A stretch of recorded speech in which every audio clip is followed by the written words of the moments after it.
ओम गंग गणपते नमः। आप सभी का आपके अपने चैनल पर बहुत बहुत स्वागत है। हम सभी पर ईश्वर की कृपा सदा बनी रहे।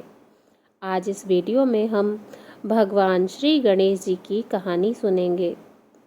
एक गांव में एक सेठ सेठानी रहते थे। वह बहुत ही ज़्यादा धार्मिक प्रवृत्ति के थे। वह दोनों भगवान गणेश जी के अनन्य भक्त थे और हमेशा ज़रूरतमंदों की सेवा किया करते थे। उनका बहुत बड़ा परिवार था, परंतु उनके कोई संतान नहीं थी। सारा परिवार उनसे बहुत प्रेम करता था, पर कभी कभी कानाफूसी भी करते रहता था कि सेठानी बांझ है। इस बात से दोनों बहुत दुखी रहते थे। एक समय की बात है, सेठ सेठानी भगवान गणेश जी के मंदिर में पूजा पाठ कर रहे थे। पूजा करने के बाद वह मंदिर से बाहर आए। उन्होंने देखा कि एक 2 साल का बच्चा सीढ़ियों पर बैठा रो रहा था। सेठ जी ने चारों तरफ देखा कि बच्चे के माता पिता वहीं आसपास होंगे, परंतु उन्हें कोई भी दिखाई नहीं दिया। वह उस बच्चे को पुजारी जी के पास लेकर गए और बोले, बाबा, यह बच्चा अकेला है, इसके माता पिता कहीं दिखाई नहीं दे रहे हैं और शाम होने को है। पुजारी जी बोले, सेठ जी, आप इस बच्चे को घर ले जाइए। यदि कोई इस बच्चे को खोजता हुआ आएगा तो मैं उसे आपके पास आपके घर भेज दूंगा। सेठ सेठानी खुशी खुशी उस बालक को अपने साथ ले गए। जब कई महीनों तक उस बालक को कोई लेने नहीं आया तो सेठानी ने उस बच्चे को गोद लेने का मन बना लिया और गांव के सरपंचों की सलाह से उसे गोद ले लिया।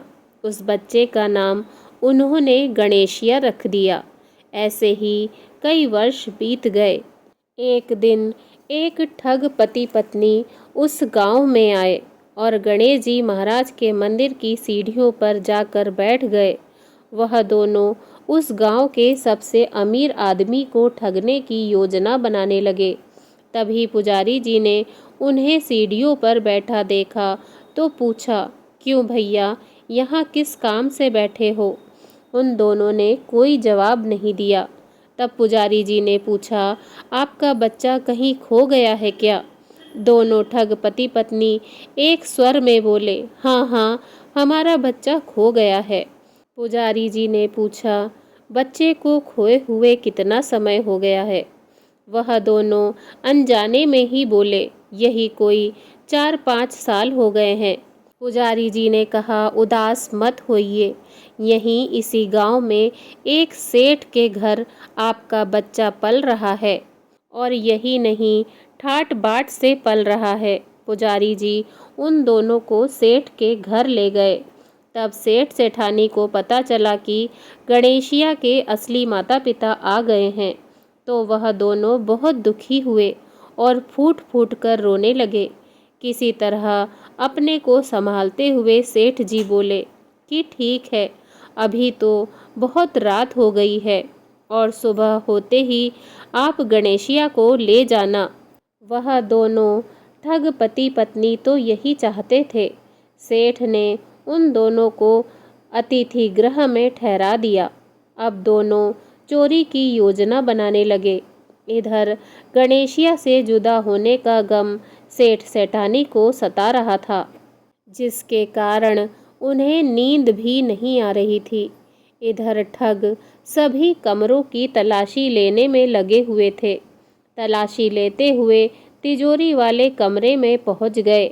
आवाज़ सुनकर घर के नौकर की नींद खुल गई। तब नौकर ने देखा कि दोनों अतिथि तिजोरी वाले कमरे में कुछ खोज रहे हैं। नौकर ने तुरंत नीयत भाप ली और बाहर से दरवाज़ा बंद कर दिया और फिर जोर जोर से चिल्लाने लगा, चोर चोर चोर। शोर सुनकर घर के सभी सदस्य इकट्ठा हो गए। सेठ जी ने दरवाज़ा खोलकर देखा तो कहा, यह दोनों तो चोर हैं, हम इसे अपना गणेशिया नहीं देंगे। ठगों को अपनी योजना विफल होती दिखाई दी। दोनों जिद पर अड़ गए और कहने लगे, गणेशिया तो हमारा बेटा है। सेठ जी बोले, तुम दोनों तो चोर हो, हम तुम्हें गणेशिया नहीं देंगे। तब यह बात सरपंच तक पहुंच गई। वहां सरपंच ने एक शर्त रख दी कि दोनों माताओं को सभा में आमने सामने खड़ा कर दिया जाए। अब दोनों को आदेश दिया जाएगा कि जो भी भगवान श्री गणेश जी और सूर्य भगवान के सामने खड़े होकर जिसके स्तनों से गणेशिया के मुंह में दूध की धार जाएगी, बच्चा उसी का माना जाएगा। तब भगवान गणेश जी महाराज की कृपा से सेठानी के स्तनों से गणेशिया के मुंह में दूध की धार जाने लगी। इस तरह भगवान श्री गणेश जी महाराज की कृपा से गणेशिया सेठानी को वापस प्राप्त हो गया। गणेश जी महाराज, जैसे आपने सेठ सेठानी को पुत्र सुख दिया, वैसे अपने सभी भक्तों पर अपनी कृपा बनाए रखना। आपकी कथा कहने वाले, सुनने वाले और हुकारा भरने वाले सब पर अपनी कृपा बनाए रखना। सबके दुखों को दूर करना। प्रेम से बोलिए विघ्नहर्ता गणपति गजानन महाराज की जय।